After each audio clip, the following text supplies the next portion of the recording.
All right, so Zubin, what made you get started in Turo? Yeah, man. So I started back in 2018.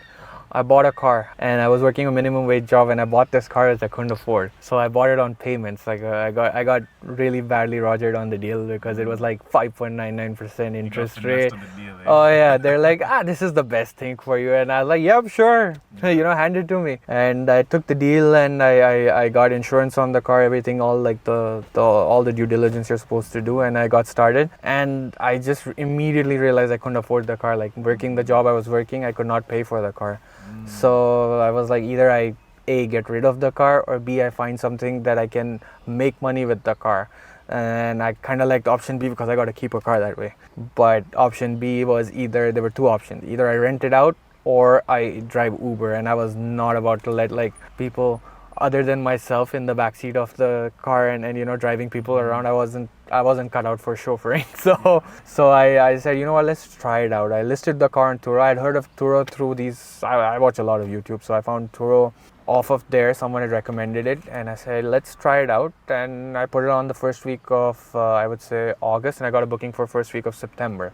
I let it go for a weekend, and I was like, yep, okay, $180. That's not bad for 2 days. And that was like a half of my monthly payment on the car. So I was like, wow, that's easy. So I put it another weekend on, and then it went again the next weekend, like 2 weekends in a row. So I made like $400, and that was my car payment. So, and then I did another weekend and it paid off my insurance. I was like, this is amazing, so 2 weekends for the car payment, 1 weekend for the insurance. The fourth weekend I want to drive it myself, so that's okay. But after a certain point, I had to travel for work also. I got a better job. I started working more hours, and I had to travel a bit, so I needed the car. And the problem was it was getting booked when I needed it. So to optimize my earnings, I tried to keep it open as much as possible, but then I was like, do I need it more for work, or should I let it go? And I was hit with the dilemma, and slowly it was paying for itself, but it was a catch-22 situation. Wait, what kind of car did you have? The first car, I got the Mitsubishi Outlander. It was a $15,000 car when I bought it. Go big or go home, eh? Yeah, exactly. And it was like, for its time, it was like it was the top of the line version.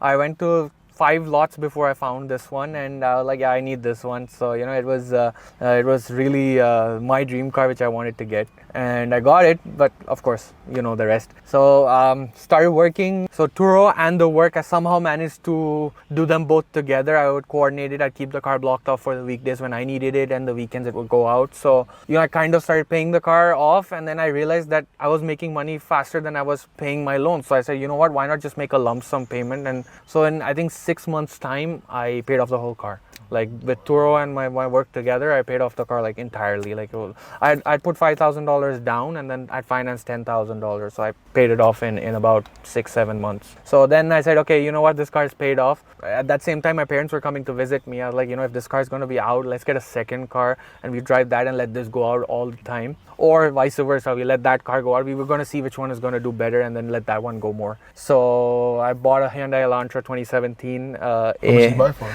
That one was the most expensive car at that time that I bought, was 17.5 with taxes and all in. Like it was 14 something, and with taxes it was like almost 17. Almost 17. So that one I bought cash down because I had the cash at that time, because I was earning hand over fist just with one car. Wow. And it was doing really well, and I was working a full-time job. My pay had got much better than minimum wage, obviously. So the full-time job and that together, I just paid off the car, and I had a little kitty. I was like, what, let's I didn't want to drive that car as much as it was being driven, so I was like, let's get a Hyundai Elantra. I'd heard a lot of good things. That was my option B when I went to buy the Mitsubishi. So I bought that cash down, put it on Turo. I was like, okay, let's make some money while it's sitting around. So that one was getting booked 7 days a week. Like that one was like, people were booking it Monday, Tuesday, Wednesday, Thursday. Like I was getting week-long bookings for that car. Mitsubishi is more of a recreational vehicle. People rent it out to go out of the town or trekking, or they're going for camping. Yeah, or they got like luggage, basically luggage. They're hauling luggage. So that was more of a weekend kind of a thing for the Mitsubishi, and the Elantra was like just fulfill that void of the weekday bookings. So it was insane to see that car going 7 days a week. I barely got to see the car the first month because I put it on Turo, and I got bookings the first day for a week. Then I got it before it even came back, it had the second booking ready to go. And this was all while I was living in downtown. I had 2 cars in downtown, and that was like nuts. And your Mitsubishi, right? Like just so I don't lose my track there. Is it now profitable? You know, you bought for 15K and now you've had it for some That time. car has paid itself off 3 times. 3 times, eh? Three So times. you've So yielded I've done- more money from yeah, the so from the that car's earned Mitsubishi. me like over 4 years now for 45 grand. That car's made me 45 grand. So 15 grand for the first payment, and then it's twice more it's worked for itself. And like, what's the mileage left on it now? Oh, it can keep going. I keep my cars in top shape. So the beauty of Turo is you do have to list your cars that are under 200K. So my car was way under 200K when I listed it. The model year has to be 12 years, not more than 12 years old from the date you're listing it. So if it's 2023, it has to be 2011. If it was, so at that time, this was well in the limit. And they get grandfathered into the, as long as you keep your car in top shape, you can go past the 200K mark as long as you've been listed on Turo. As soon as you unlisted, you cannot relist it. Right, so it's my car is past the 200K mark, but I've never had any major repairs to be done. I've always done preventive maintenance. I know that the cycle is coming up for certain things. I get them done way in advance before I have a guest calling me. Hey, I'm at the side of the road. The car is like just broken down on me, and I don't want that because that first gives a negative experience.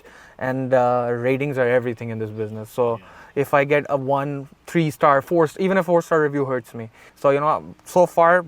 I think 90% of my reviews or 95% of my reviews are 5 stars. There are occasional things which are out of my control. Even though you may do everything, a tire may go out. What can you do then? So you gotta adapt and just be on top of your game. You gotta adapt for every situation that can throw itself at you. Thank you so much for checking out this episode. Make sure you visit hustleovereverything.co and cop some fire merch that we have in the store. And then we'll see you in the next episode.